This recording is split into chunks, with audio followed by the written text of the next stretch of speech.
there, Jordan here with Flexijet North America, and today I'm going to walk you through an introduction to Flexijet Stone, our powerful tool designed specifically for the stone countertop industry.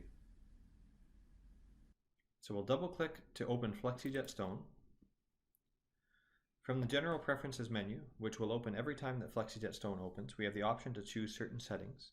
The most important setting on this page is to choose the mode in which we want to open the software.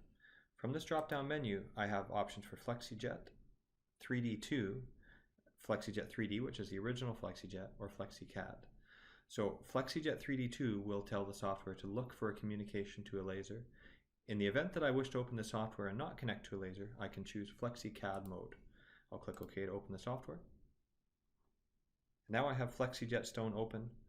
So just a quick overview of the areas of the software here. The top here we have the F-Stone button showing the file menu, all kinds of column housekeeping items available up here from new to open, save, also open autosave files, and a bunch of options for importing and exporting files, including emailing a file.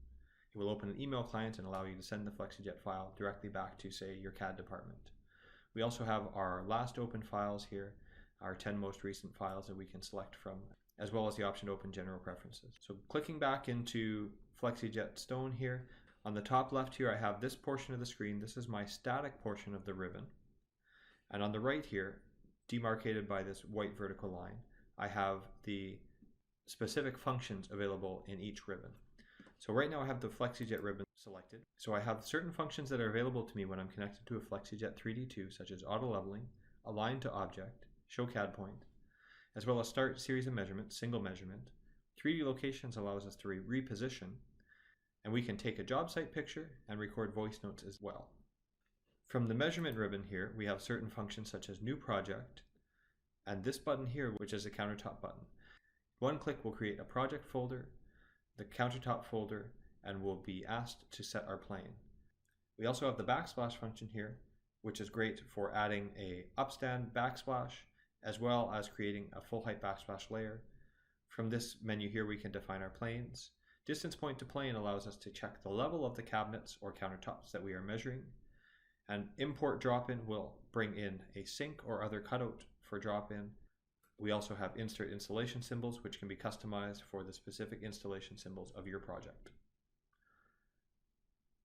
On the left side of the screen, we have our Project Explorer, which will show our folders and their subfolders, which is where we measure our countertops. Further down, we have the Properties pane, which shares a space with the draft settings.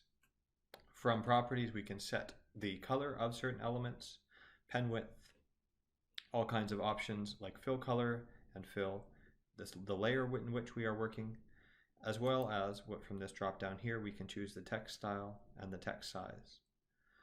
From draft settings, we can choose our object snaps, as well as our grids and polar tracking. The bottom portion of the screen here is where we have our command window, and this is where Flexijet will tell us messages for what it's expecting us to do. So for example, if I click on this countertop button here, it's going to ask me to name my new countertop. I'm okay with OK here. And you'll see if we were connected to a Flexijet 3D laser, at this point it would be prompting us to measure a point on the countertop. Having run that, I've now created a countertop project, and this is a typical layout of what a project will look like. We'll have our root folder here on the left in the Project Explorer, and our countertop folder here as a subfolder to that. So from the Draw ribbon, we have the option to create certain elements on our screen, such as points, and these can be created by clicking on the screen. We also have the option to create multiple lines by defining a first point and a second point, and we can continue to create additional lines after that. Now that we have a couple elements on our screen here, we could continue and add a circle over 3 points, again following the prompts in the command window, confirming to exit the tool. Different option for creating a circle here, arcs, polylines, rectangles, and max rectangles, and of course we can add text to our drawing here.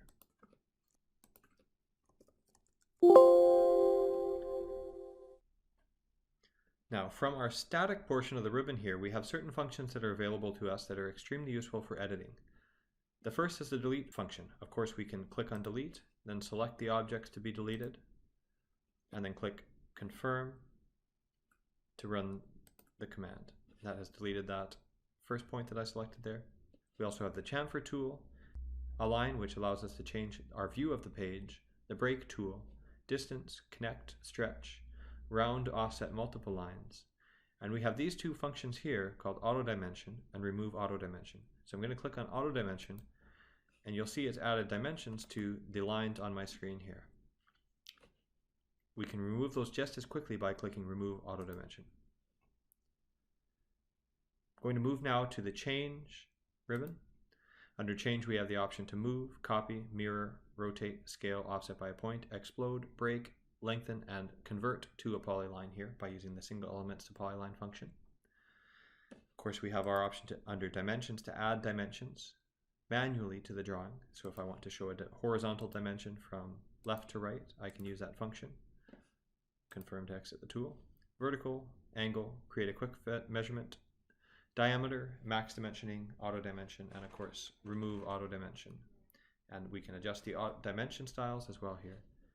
The view menu allows us to regenerate what we're seeing on our screen in the event of zooming in or zooming out or an element not displaying property.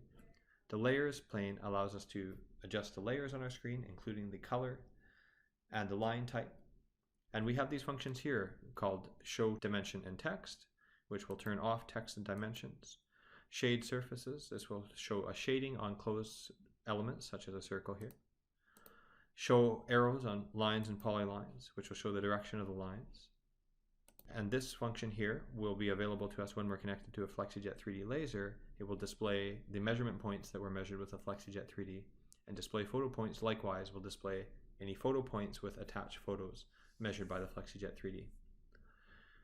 We also have this function here called display open ends, which will highlight any ends of objects that are not in contact with another one. So by clicking on this, you'll see it highlights with yellow the end of these lines that are not connected to another point. The question mark or help menu here has a button to reset to standard settings. So by clicking this, it will reset the window layout to its standard settings upon reset. About Flexijet, view license. We have the start online support button here, which is extremely critical for us to be able to connect to you over the internet. So if we open that, it will prompt us to allow TeamViewer to make changes to our device. So by clicking yes, it will bring up the Flexijet support tool. This ID here, your ID, is what you would share with a Flexijet support agent to connect to your computer.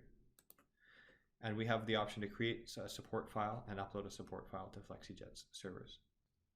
Navigating in Flexijet Stone is similar to navigating in other CAD or CAM programs. We have a paper space that we're working on here. To move around on this screen in PC mode, we recommend that you use a mouse.